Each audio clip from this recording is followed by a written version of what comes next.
Good morning everyone, it's Lance here, once again, best day of MTB, and today we're in Riverhead Forest. You've probably seen me ride here a few times before, and this is a very popular place to ride in Auckland during summer. However, it's now winter and this place gets really wet and everyone tends to disappear off the Woodhill Bike Park. So I'm going to take you around Riverhead in the wet and just show you what it's like to ride here in the middle of winter. So let's go. Alright, today's bike I'm going to ride is my Zerode Taniwha. Now this is an excellent wet weather bike as it's got all the gears sealed away in a gearbox and it has a fixed chain line which copes much better with the mud and the slop. Now you may be thinking, why am I not riding my e-bike? Well, it's still in the shop. I'll probably talk to you about that later, and I'll try not to grizzle the entire video about how it will be better riding an e-bike than a normal bike, but I'm making no promises. Okay, so in summer, Riverhead dries out, it's sort of clay based, and the tracks become hard and fast, and people head out here in their NASs. However, during the winter months, the water table gets to a certain level that down in these bottom areas, it just never dries out. Now you can see I'm not the only one who's out here riding in these conditions, nice and there are plenty of people who will ride here all the year round, but for a lot of Aucklanders, winter means riding at Woodhill, and during the summer months it's back to riding at Riverhead. Now you can see these giant puddle areas, and that they're not much fun to ride through, to be fair, but the good news is that, you know, water goes with gravity, and if you're up in the hills the water tends to pour off the tracks, and so actually the steeper, more technical tracks are often quite reasonable to ride on because the water falls off them and dries out pretty quickly. Whereas these flat areas, you can see, got some epic puddles. The reason these puddles are so big a lot of the time is that the motorcycles use them and they dig these huge trenches, and to be honest you want to try and avoid those.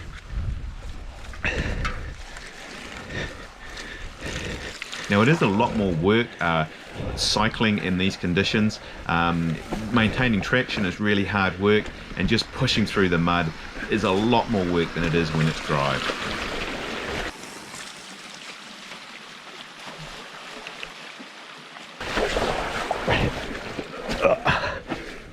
Alright, I think we're walking.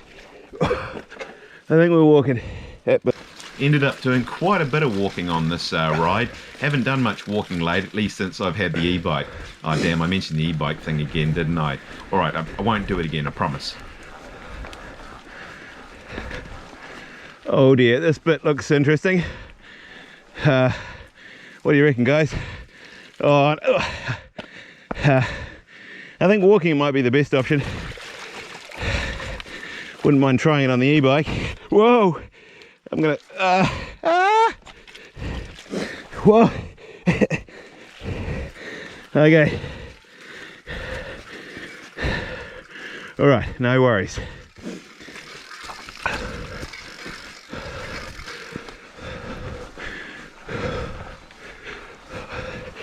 Oh, I want my e-bike real bad. Real bad.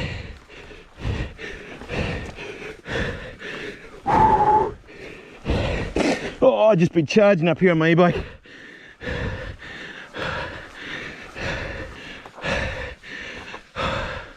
Oh, bugger it, I'm walking. Whew. Oh, I'm walking. Oh, I want my e-bike back.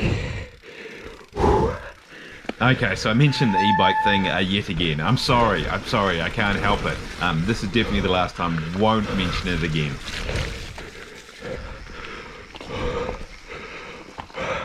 Right, we've arrived at the Battle of Midway, which is a kind of flowy uphill track. It isn't on an e-bike anyway, but we'll see how far we get.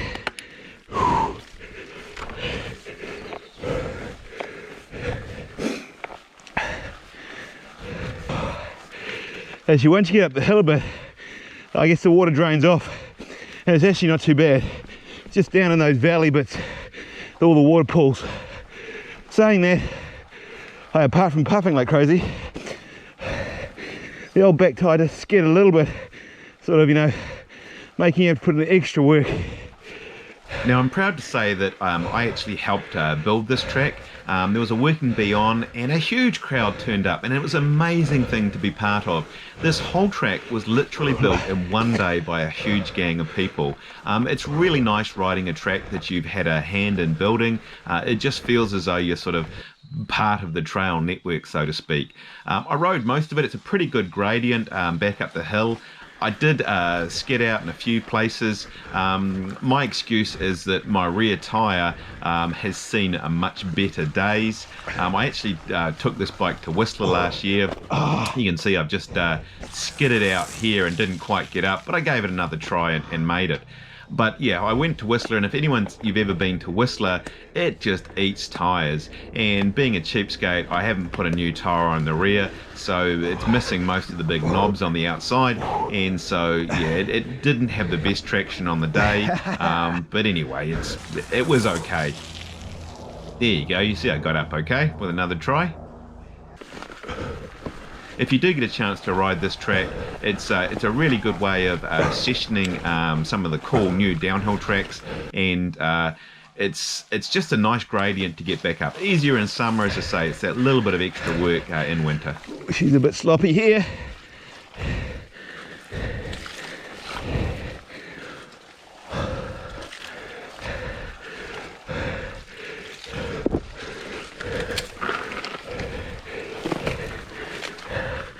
Oh.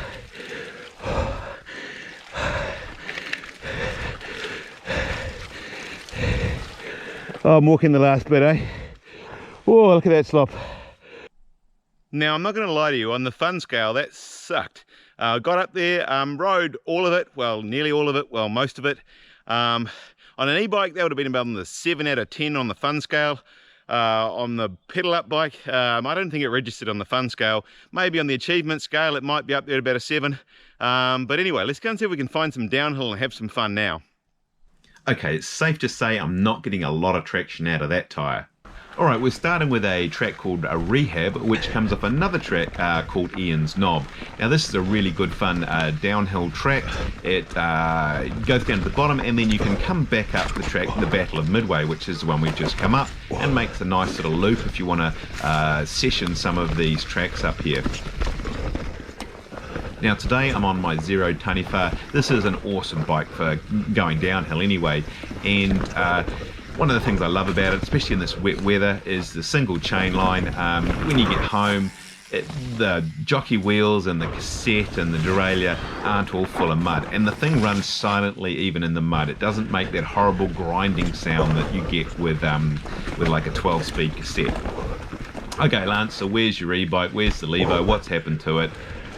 Well, it's in the shop yet again. I only just got it back actually, and had it back about half an hour, went for a ride, only done about a kilometre, when I actually, for a while there, I thought that I had Coca-Cola in my drink bottle because there was brown fizzy stuff spraying everywhere, but it was actually coming out of my shock, so the shock's having to be repaired. So I'm not having a great run of it at the moment. A little bit skiddy. Woo, foot out. She's down and round. Now, as you can see, it's a bit old skiddy. Got the old foot out action, which normally I tend to stay clipped in most of the time. It's a little bit skiddy and skatey, but I really kind of enjoy that. It makes it just that little bit more challenging and exciting. You need to be a bit more careful, but these tracks are all certainly rideable, even in these wet, slippery conditions.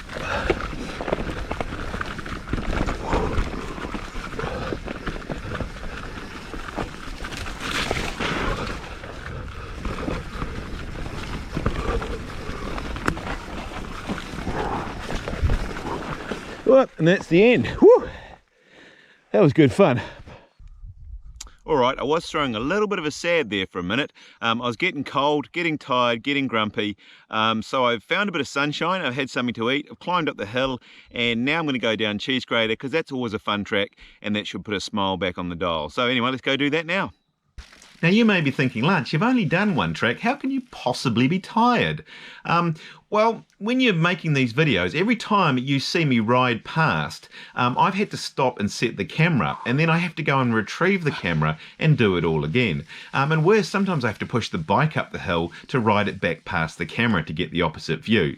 So if you appreciate that and you haven't subscribed already, we're getting close to 2,000 subscribers, so maybe think about subscribing. And if you've already subscribed, then hit the old like button, maybe leave a comment, and I'll stop grizzling and get on with the video. Alright, so this track is called Cheese Grater. This one is one of the older tracks, has been around for a long time, and has been used in quite a few enduro races. You can see by looking out on the side there, the trees have been cut down right to the edge of this track. And there's still a lot of forestry operations going on at the moment. It's one of the downsides of mountain biking is that the trees get chopped down and your tracks disappear and you have to make some new ones. Saying that, there's a really good group of people from the West Coast Riders Club who do a lot of work in making these tracks, and also the Motorcycle Club put in a lot of tracks, and we end up riding those as well. Talking of the Riverhead Enduro, that's going ahead in December, I believe now. Assuming that COVID is under control at that time. I'm kind of relieved that hopefully it will go ahead, because I made a load of trophies for the event, and I was hoping I wasn't going to have to change the date from 2020 to 2021 on them. Woo, skatey. Alright, so the track finishes off. It's a pretty short track, this one, and then pops out onto the road, and I think, although it hasn't been a big day, I'm going to head on out, I think.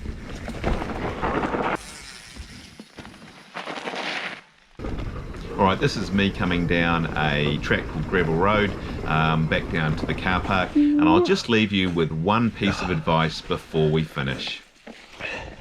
Alright, so you're probably starting to get an idea of what Riverhead's like in winter, but one piece of advice: if you come across puddles like this, and you'll find quite a few of them, you think, could I ride through that? My advice is don't. You will never make it through, and some of them are seriously deeper than you could possibly imagine, and your whole wheel disappears into them. So yeah, try and stay to dry ground as much as possible. Well, that was Riverhead riding in winter. As you can see, it's certainly rideable. You need to be a little bit more cautious on the downhill stuff because it's a little bit slippery, but it does make it more exciting. Enjoyed actually in some ways riding the Zerode. The drivetrain on this thing and the gearbox is awesome in the mud. I do need to give the bike a clean, but there's not too much I need to do to the drivetrain. Anyway, if you enjoyed the video, I'd love it if you subscribe, and we'll see you on the next one.